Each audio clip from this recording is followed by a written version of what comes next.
this video.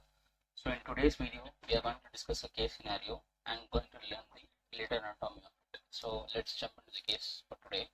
A 34-year-old pregnant woman complains of tingling of her right index and middle finger over a 2-month duration. So here, a pregnant woman. This is the catch here. Okay, she notes some weakness of her right hand and has begun to drop items. So a pregnant woman who is dropping items. So the diagnosis is pretty simple. It is a case of carpal tunnel syndrome. What is the anatomical mechanism? It is due to the compression of the median nerve. Compression of the median nerve. I'm going to explain the anatomy of the carpal tunnel. So as you can see, the carpal tunnel extends laterally from the, it has its lateral attachment from the scaphoid and trapezium. Medial attachment is from the pisiform and hamate. So this is the carpal tunnel. It is also called as the transverse carpal ligament or flexor retinaculum. Okay. So these are the other names for it. As you all know that a tunnel is something which let something to pass through it. So similarly, this carpal tunnel gives passage for 9 tendons, 1 nerve. Okay. What are these 9 tendons, of which 4 is for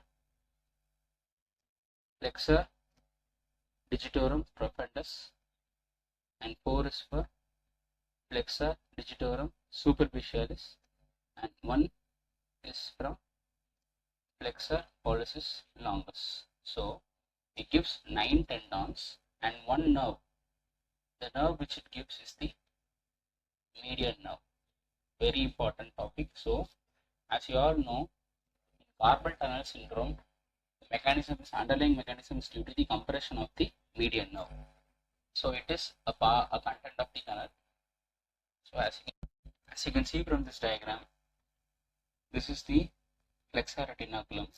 So this branch of the median nerve, which is marked here in green color, is nothing but the palmar cutaneous branch. So palmar cutaneous branch of the median nerve. So the anatomical significance of it is this palmar cutaneous branch does not traverse through the carpal tunnel. Only the median nerve travels through the carpal tunnel. This branch does not traverse through the carpal tunnel. Therefore, in case of carpal tunnel syndrome, this nerve is spared. This palmar cutaneous branch is spared, so that the sensation over the skin over the palm and the thenar eminence is intact.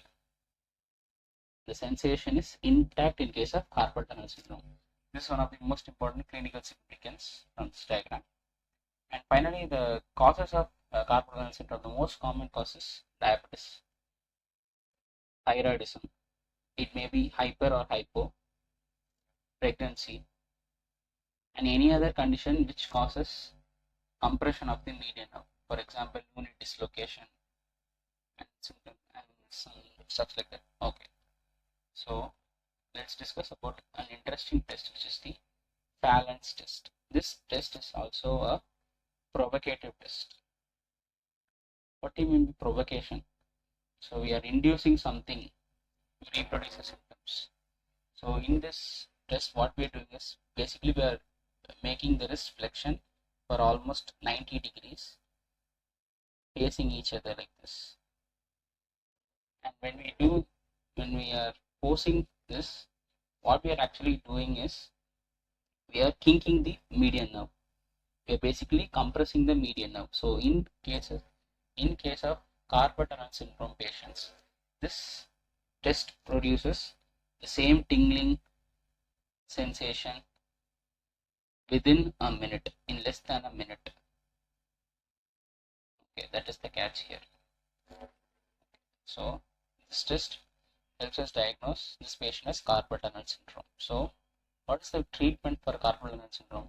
As you all know, carpal tunnel syndrome mostly occurs in pregnant women and obese patients during night time, during the sleep, because they tend to keep their wrist flexed and in an abnormal position. So in order to avoid this, they can be provided with splints. These splints help to prevent the abnormal flexion of the wrist, and in turn carpal tunnel syndrome can be avoided. So in case of surgical emergencies, surgical decompression can be done. Okay. This is the anatomy related to this case scenario, and also in brief about the carpal tunnel syndrome and its treatment and the test for it. Thanks for watching.